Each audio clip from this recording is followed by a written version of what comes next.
It's time. It's finally arrived. The Australian summer is all about to start with the Border-Gavaskar Trophy now officially beginning in the next 30 minutes or so, because the toss is going to happen at 7:20 p.m. IST and the match will start at 7:50 a.m. IST.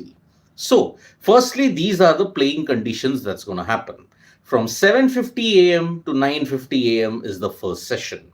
Then from 10:30 a.m. to 12:30 p.m. is the second session. Then 12:50 p.m. to 2:50 p.m. If the overs are not completed on time, then at 3:20 p.m. you're going to see the final ball being bowled. So from 7:50 to potentially 3:20, you are going to see plenty of action, plenty of instances, plenty of hostility, plenty of pressure. The Border Gavaskar Trophy is here. Now, the Perth Test match, when you look at it, there is going to be plenty of action there also, because it is a pitch that is going to have grass, that's going to have a bit more pace, bit more bounce. And because of that, now this is going to spice up the encounter.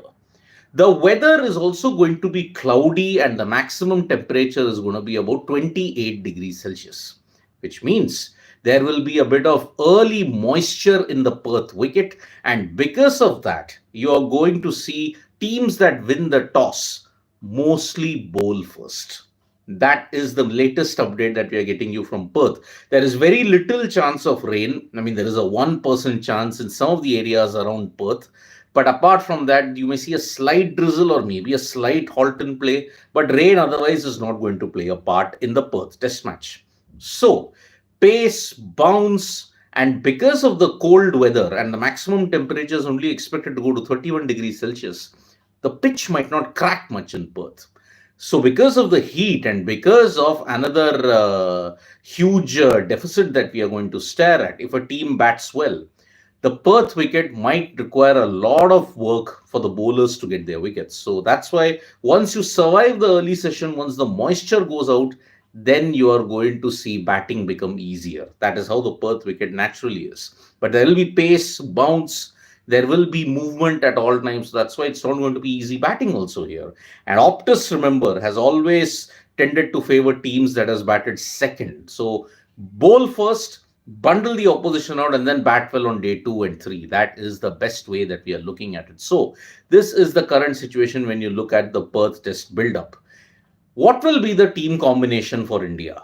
There is a suggestion that perhaps two debutants might play and Ravichandran Ashwin might come in. So, are we going to see Harshit Rana and Nitish Reddy make their debuts? Well, that will be very, very important. But this is a bit of a left field selection, honestly, if that happens. If Nitish Reddy plays and also Harshit Rana plays, because Ashwin, when you look at his Sena contributions, when you compare it with Ravindra Jadeja, I think Jadeja might get a raw deal here. But then Ashwin is a much improved bowler as compared to 2018, 19, 2020, 2021. So that's why this was a one. This might be a very tricky situation for Jasprit Bumrah and co. So what will be the team that India will go with?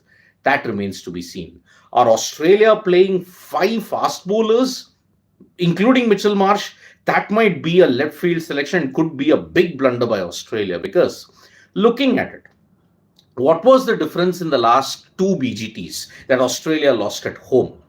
2018-19, they were without their stars. They were without David Warner, they were without Steve Smith, so the batting struggled. In 2020-2021, there was a lot of internal discord. Justin Langer and the Australian cricket team players, they had a huge discord, and that is why the team weren't focused at all.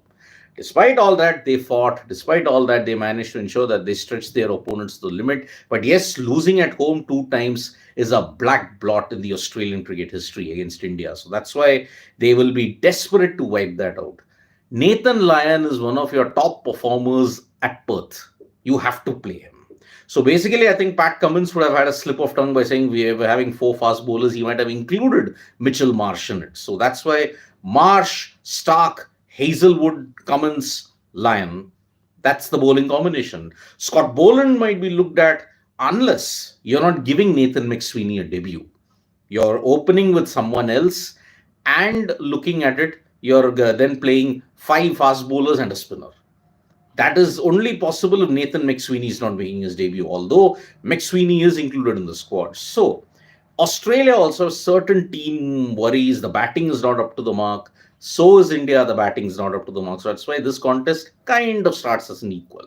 So, India versus Australia, the toss is going to happen in the next 20 minutes. We'll be live as soon as the toss happens. So, that's why subscribe to Sports Today. You'll be getting all the latest information at this stage. So, that is the current situation looking at the Perth match. Now, as far as other sports is concerned, we are just 3 days away now from the start of the World Chess Championship. Gukesh and Ding, it's going to be a very interesting contest. There is an exclusive interview that has been done by Sports Today. Arjun Erigaisi spoken about it.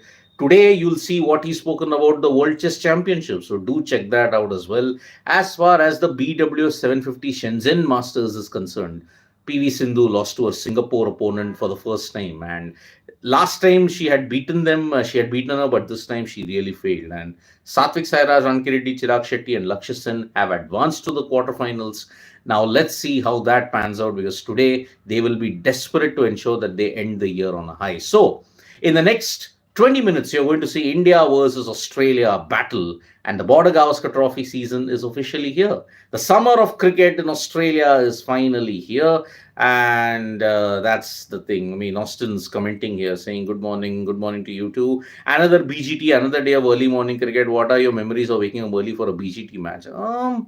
My memory stretches back to 1994 when I was watching Australia versus South Africa. But at that time, I loved the commentary panel. This time, the commentary panel is not going to be simple. And honestly, waking up to those early mornings, I didn't find any BGT memorable except for 2020, 2021, when it comes to India, especially. But all the other encounters, memorable. Australian grounds, Australian venues, Australian production, everything top notch, unlike where we are at this stage. So that's the thing. Naman Kanpa, good morning, sir. As the toss happened, is the pitch green? Sorry, joining you. No, Naman, the toss is happening at 7:20. 7:20 is the toss. So we'll be joining you at that time. The pitch has got a good pace, bounce, and thing. Typical Optus, typical Perth wicket. So that's why you're going to see some good help for the fast bowlers. So we'll be joining you in the next 15 minutes. So stay tuned. This was just the morning wrap that we are giving you at this stage. So thank you so much, folks, for joining us for this live. Subscribe to Sports Today, and we'll be back very, very shortly. And you can check out the video, Mayank Mishra, that we have done at this stage about Sanjay Manjrekar and Mohammad Shami. Bye-bye.